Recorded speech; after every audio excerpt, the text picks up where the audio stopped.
आम्रपाली ने मुड़कर देखा तो वो नकाबपोश फिर से कहीं छुप गया।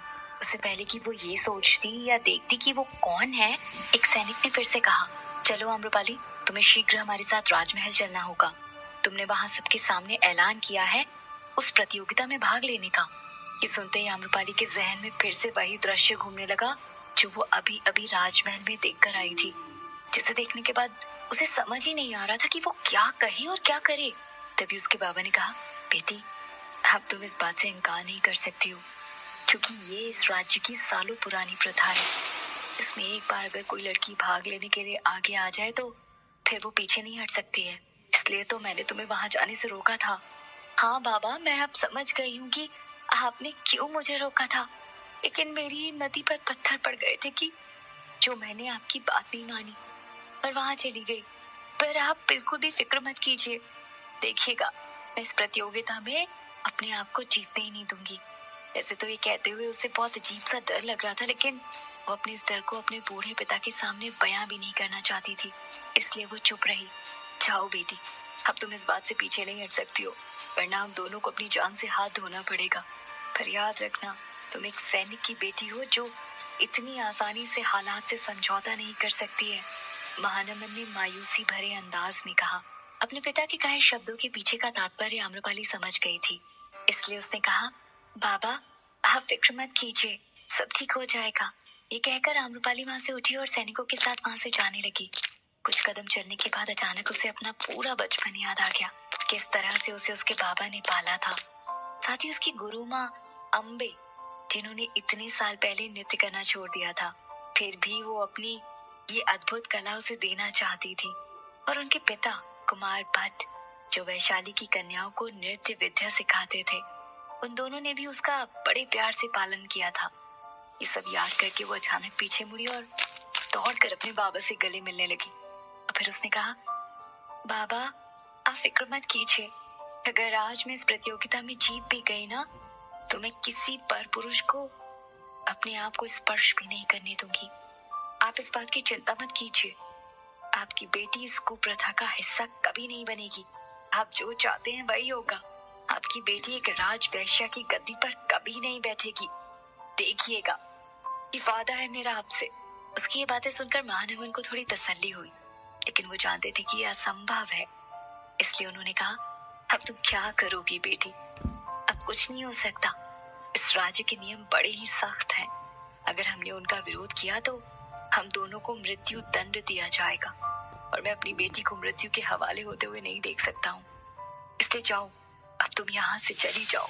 चलो सैनिकों, आम्रपाली ये कहकर उन सैनिकों के साथ राजमहल की तरफ जाने लगी।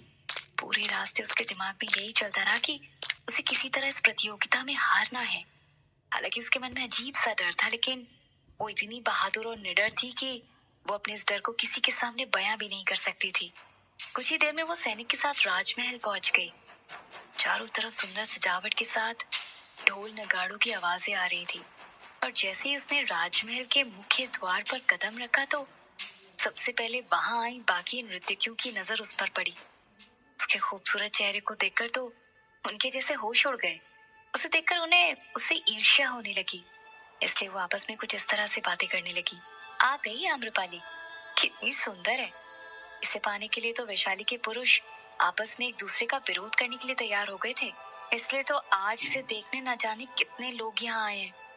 इसी के बारे में चारों तरफ चर्चाएं हो रही हैं। दूसरी तरफ वहां मौजूद पुरुषों में कुछ वो पुरुष भी मौजूद थे जो आज बाजार में उसके लिए लड़ रहे थे, और उसे देखते ही उन्हें ऐसा लगा जैसे जैसे कोई अप्सरा देख ली हो। तभी उनके बीच भी यही चर्चा हो रही थी, देखना आज तो यही नगर वधू बनेगी और फिर हम सबके अरमान पूरे हो जाएंगे। दूसरे आदमी ने आम्रपाली की तरफ इशारा करते हुए कहा, हाँ भाई, तुम बिल्कुल ठीक बोल रहे हो, सच में कितनी सुंदर है ना ये सब बातें आम्रपाली के कानों तक पहुंची तो उसे ऐसा लगा मानो उसके कानों में कुछ तीक्ष्ण कटाक्ष चुभ रहे हों। तभी उसे ख्याल आया और वो सोचने लगी, बाबा ने बिल्कुल सही कहा था, मैं अब इससे पीछे तो नहीं हट सकती कि मुझे किसी तरह इस प्रतियोगिता में अपने आप को विजयी बनाने से रोकना होगा। हाँ, मैं जरूर ऐसे ही करूंगी। कुछ इस तरह के विचार करके वो राजसभा में आई, और फिर राजा के सामने आते ही उसने कहा, मुझे क्षमा करें महाराज, मुझसे गलती हो गई। परंतु आगे से राज्य की ये दासी आपको निराश नहीं करेगी। देवी, आप यहाँ से इस तरह इस प्रतियोगिता में भाग लेने का ऐलान करके कहाँ चली गई थी? राजा ने कहा। इस पर आम्रपाली ने जवाब दिया, महाराज, मैं अपने पिता से आशीर्वाद लेने गई थी।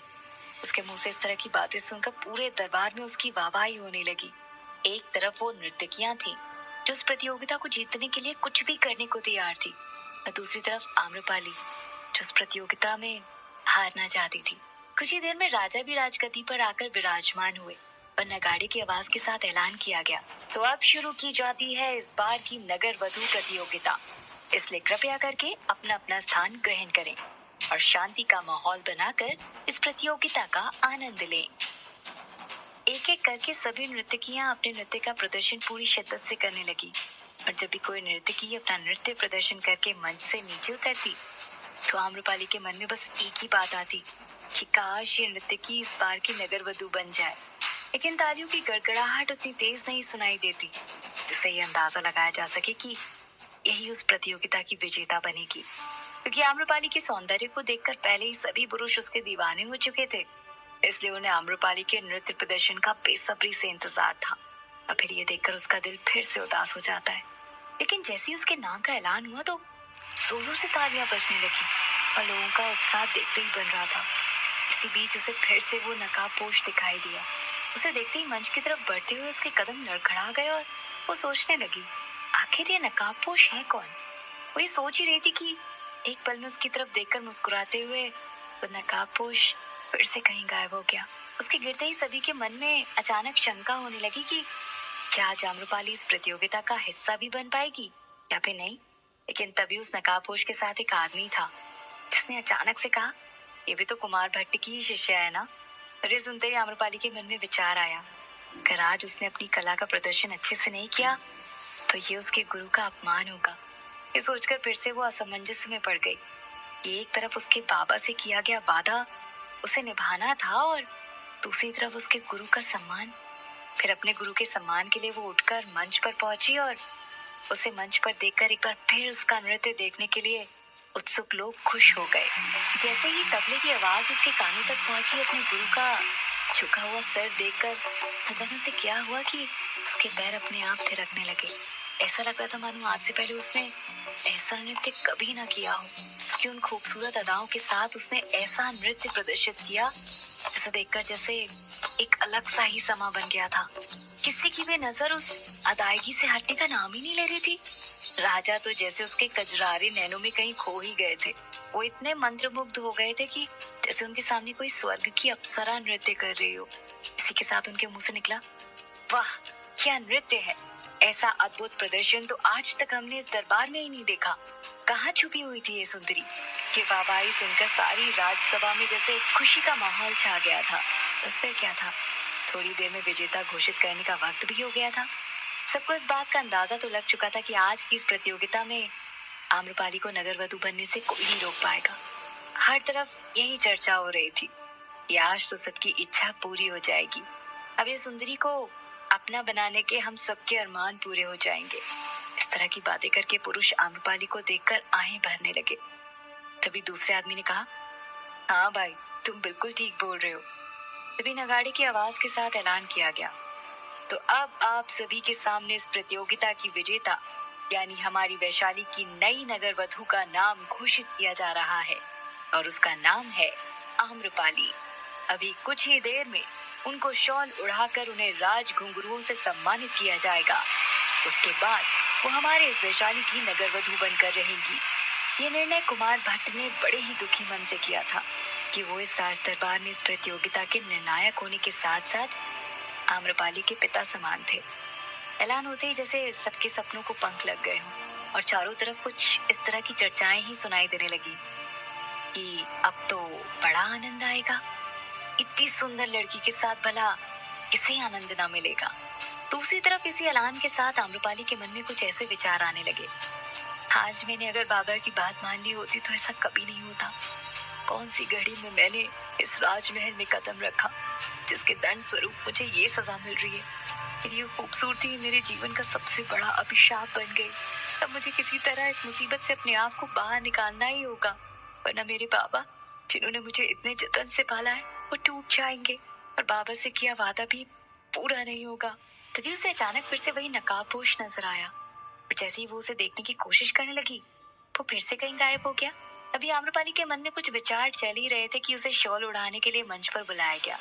जैसे ही मंच पर वो आई तो वैशाली की रीत थी कि नई नगर वधू को पुरानी नगर वधू अपने हाथों से शॉल उड़ाकर अपने राज घुंघरू प्रदान करती है। आज भी वैसा ही हुआ। शिवालू को वहां बुलाया गया जिसने उसे शॉल उड़ाई और उसे अपने हाथों से वो राज घुंघरू दिए। उसे देखकर आम्रपाली को उससे बहुत घृणा हो रही थी, पर इतनी बड़ी सभा में उससे कुछ बोल ही नहीं पाई। फिर मंत्री ने आम्रपाली से कहा, आप कुछ देर विश्राम स्थल में विश्राम कर सकती हैं, फिर आपको नगरवधु की गद्दी पर बैठाने का समारोह भी किया जाएगा। उससे पहले आपको एक बार अपने परिवार से मिलने की इजाजत दी जाएगी। फिर सुनकर आम्रपाली को थोड़ा अच्छा लगा कि अब वो अपने पिता से मिलने जा सकती है। लेकिन जब उसे विश्राम स्थल ले जाया गया तो वहां उसे चैन नहीं आया और वो किसी तरह सैनिक की नजरों से छुपती छुपाती राजमहल से बाहर निकलने में कामयाब हो गई। भागती हुई सीधे अपनी गुरु माँ के घर पहुंची। वो वहां पहुंचते ही उसने वहां दृश्य देखा कि कई लोगों की भीड़ लगी हुई थी। कुछ लोगों के रोने पुकारने की आवाजें आ रही थी। ये सब सुनकर उसके दिल की धड़कनें और भी तेज हो गई।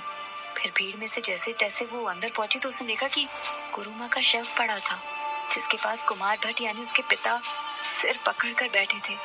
देखकर तो उसके पैरों तले जमीन ही खिसक गई, मानो जैसे उसके सिर से आसमान भी छीन लिया गया हो। पर वो किसी से कुछ नहीं कह पाई। उसके मन में बस एक ही विचार था, अब वो किससे अपने मन की व्यथा सुनाएगी। एक गुरु माँ ही तो थी जिन्होंने एक चार दीवारी में कभी उसकी सखी बनकर उसके साथ खेल खेला तो कभी उसकी माँ बनकर उसे प्यार दुलार दिया। अब कौन उसे दुलार करेगा, ये सोचकर उसे अपने आप से और भी ज्यादा घृणा होने लगी। तभी उसके बाबा ने उसके सामने आकर कहा, अनर्थ हो गया पुत्री, तुम्हारे नगर वधू बनने की बात तुम्हारी अम्बे माँ के कानों में जैसे ही पड़ी तो वो इस सदमे को बर्दाश्त नहीं कर पाई और उन्होंने अपने प्राण त्याग दिए। ये सुनते ही जैसे उसका तो सब कुछ खत्म हो गया। उसे कुछ समझ नहीं आ रहा था। मन में बस एक ही विचार चल रहा था, ये सब मेरी वजह से हो रहा है ना।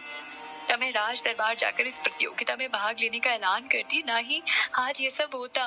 लेकिन अब मैं यहाँ नहीं रहूंगी, मुझे यहाँ से जाना ही होगा। अगर मैंने ऐसा नहीं किया तो मेरे बाबा भी मर जाएंगे। हालांकि वो जानती थी कि उसके यहाँ से जाने के बाद भी उसके बाबा को राजा छोड़ेंगे नहीं, लेकिन अपनी बेटी को वैश्यागति पर देकर मरने से अच्छा तो उसके जाने के बाद जो मृत्यु दंड उन्हें दिया जाएगा वो ज्यादा बेहतर होगा। यही विचार अभी उसके मन में भी आया था कि उसे सामने हर्षदेव दिखाई दिया।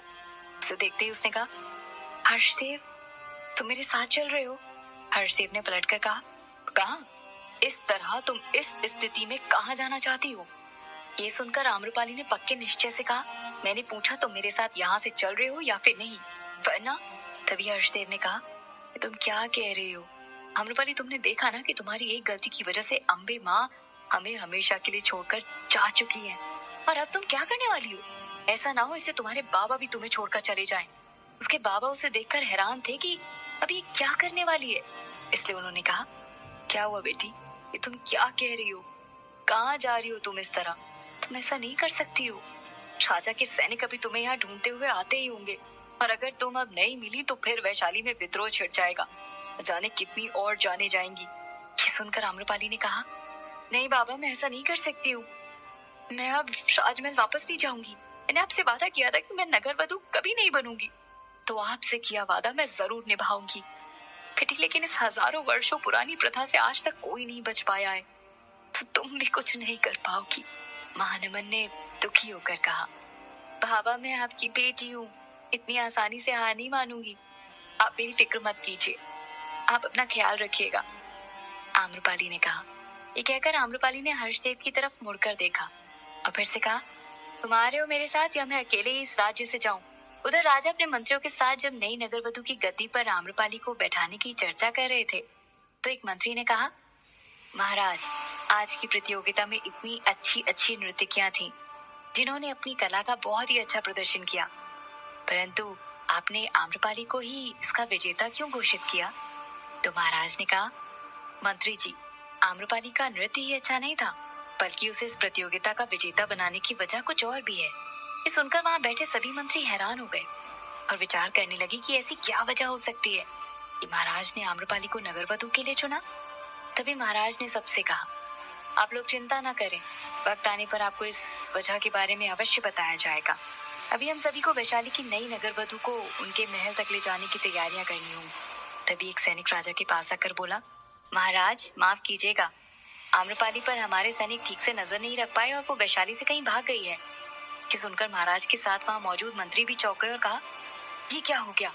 आज से पहले कभी वैशाली के इतिहास में ऐसा कभी नहीं हुआ। अब क्या होगा महाराज? ये सुनकर राजा ने कहा, आप सभी लोग राज दरबार के कार्य को संभालिए और कुछ सैनिकों को उसे ढूंढने के लिए भेजिए।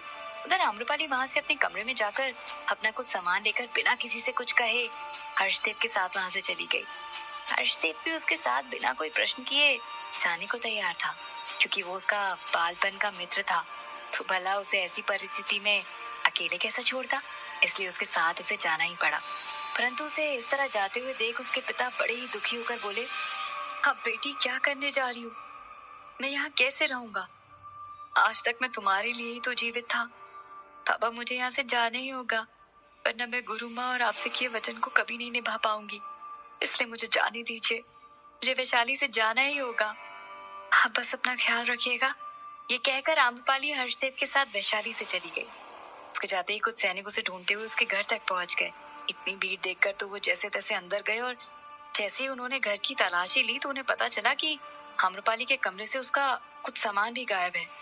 तो उन्हें आभास हुआ कि शायद आम्रपाली भाग चुकी है। इसलिए उन्होंने बाहर आकर उसके पिता से कहा, आम्रपाली कहाँ है? उसके बाबा को जिस बात का डर था वही हुआ, लेकिन वो कोई जवाब नहीं दे पाए। परंतु उस समय वहां विलाप का माहौल था, तो सैनिक भी वहां ज्यादा कुछ नहीं कह सके और राज दरबार लौट आए।